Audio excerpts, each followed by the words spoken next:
Messieurs, dames, bonjour. Aujourd'hui, une vidéo pour traiter de l'intelligence artificielle, du contenu généré avec de l'intelligence artificielle. Donc, il y a 2 semaines, avec Johan, notre chargé de projet, l'un de nos chargés de projet, on a repéré un client qui était monté très très fort en termes de trafic et de mots-clés et qui était redescendu très rapidement, aussi vite qu'il était monté. Donc, on a analysé le site et on s'est rendu compte que de plus en plus, ChatGPT laissait des footprints. Qu'est-ce que c'est que des footprints? Ce sont des traces. Qu'est-ce que j'entends par trace? Là, voilà, ce code HTML là, typiquement, c'est du ChatGPT. La personne ici, on voit que c'est une réponse d'ailleurs du service Crous, a copié la réponse ChatGPT sans pour autant la modifier ou la nettoyer. Ça arrive avec d'autres services également, l'URSSAF. J'ai vu passer également l'URSSAF qui utilisait en fait des réponses avec ChatGPT. Bon, c'est potentiellement, comme l'a relevé Fabrice, des tests qui sont réalisés, il n'y a pas de problème. Mais dans cette vidéo, l'objectif c'est de vous montrer comment vous en prémunir et également vous montrer comment aller voir si vos concurrents utilisent ChatGPT ou pas, et voir si y a des opportunités de niche, des opportunités de marché où on n'a que du ChatGPT. C'est pas très compliqué, il faut juste suivre et il y a une méthodologie. Si on peut le détecter, forcément, vous aussi, on va pouvoir le détecter si vous utilisez ChatGPT. Donc là, on verra dans un second temps comment nettoyer justement les traces pour éviter que Google, que vos concurrents puissent repérer que vous utilisez ChatGPT.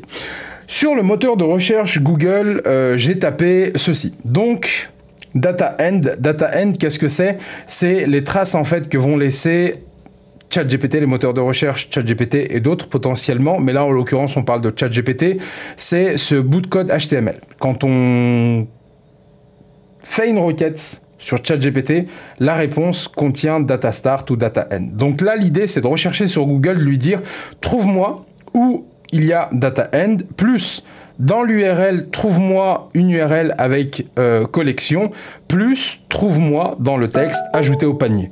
Bien entendu, ça, vous pouvez le modifier, on verra après comment faire. Donc là, il m'a trouvé pas mal de sites qui contiennent tout ce que je demande.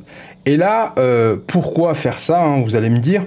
L'idée, c'est uniquement en fait pouvoir voir les sites qui utilisent ChatGPT et voir en fait s'il y a potentiellement besoin d'aller faire le même produit, la même niche, le même secteur, et si eux arrivent à se positionner avec ChatGPT, potentiellement vous, avec ChatGPT, de l'humain et puis de l'huile de coude, pouvoir également venir ranker sur ces requêtes-là.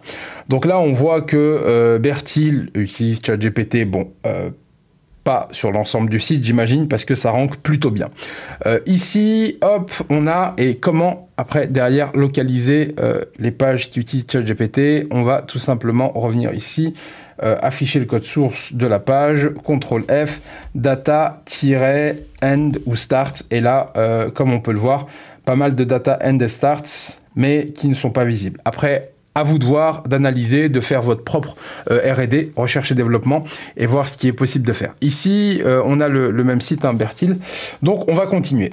Hop, là, l'idée, c'était pareil que celui-ci, sauf qu'on remplace collection par product. Product, donc là, on a batterie, on a pas mal de choses qui peuvent nous intéresser. Ouais, là, c'est du high-ticket.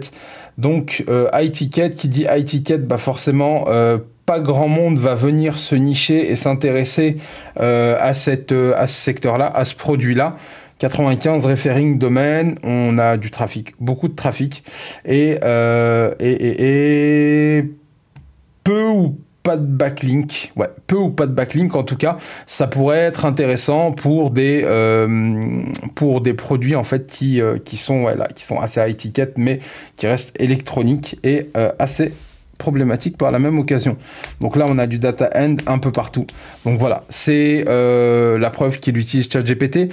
Si nous, on est en capacité de le trouver, que Google est en capacité de le trouver, ça pose question. Ça pose question pas à l'instant T, mais ça pose question à l'avenir. Si demain, il venait y avoir une update, hop, toutes les personnes qui utilisent ChatGPT ou du contenu IA ou du contenu artificiel, ça dégage. Là, ça peut vraiment poser problème. Donc vous, sur les requêtes Google à insérer, donc data end, product, ajouter au panier, là vous avez le choix. J'ai mis collection, j'ai mis product et j'ai mis livraison rapide. Vous pouvez modifier ça, bien entendu. Vous pouvez rajouter votre niche. Typiquement, si vous bossez dans le CBD ou si vous bossez dans le coq de smartphone, rajoutez ici coq smartphone et puis après ensuite voir si vos concurrents utilisent ChatGPT et dans quelle mesure. Là, typiquement, si on vient regarder ici, hop, on voit directement, voilà, la description, en fait, c'est du copier-coller. Là, le e-commerçant, hop, 37 referring domaine, et voilà, ça monte, etc. Là, en l'occurrence, le e-commerçant a copié-collé directement depuis ChatGPT. Alors, on va voir maintenant d'autres sites. J'avais également repéré ce site-là qui se positionnait plutôt pas mal avec, bon, pas mal de referring domaine en soi, mais qui faisait du trafic et qui utilisait principalement ChatGPT. Maintenant, on va voir comment s'en prémunir et surtout comment solutionner ça. J'ai vu pas mal de réponses suite au tweet sur la manière de faire. Comment est-ce qu'on fait pour supprimer le... Comment est-ce qu'on fait pour supprimer le... Hop...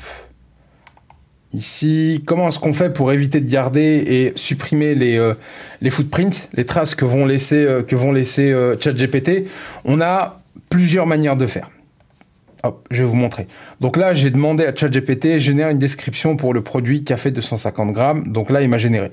Si j'ai un e-com sur le café et que je fais ça, et que je copie, je viens ici, on le fait en direct, je le copie ici, c'est propre, c'est beau, on a le formatage, on a le gras, on a les petits emojis qui va bien, c'est nickel. Moi, ça, c'est du temps de gagner et je suis vraiment content. Maintenant, quand on va dans le code, voilà le problème. Donc, on a du data start, du data end, un peu partout. Ok. Et comment faire maintenant pour le supprimer? On a plusieurs possibilités qui vont s'offrir à nous. Soit on passe par des outils comme ça, HTML Cleaner, et on clean à la main, ou alors bon, on lui demande de le faire. Ok, pourquoi pas. On a également l'autre possibilité, comme l'évoquait Arthur, CTRL-MAJ-V. Donc là, si on vient sur notre WordPress et qu'on fait, hop, et supprimer, CTRL-MAJ-V, voilà. On n'a plus de formatage, on n'a plus de gras, on n'a plus de H3, donc c'est plus problématique. On a également la possibilité, en fait, tout simplement, de demander à ChatGPT, enlève footprint, data start, data end, et ne laisse que la mise en forme habituelle. Voilà.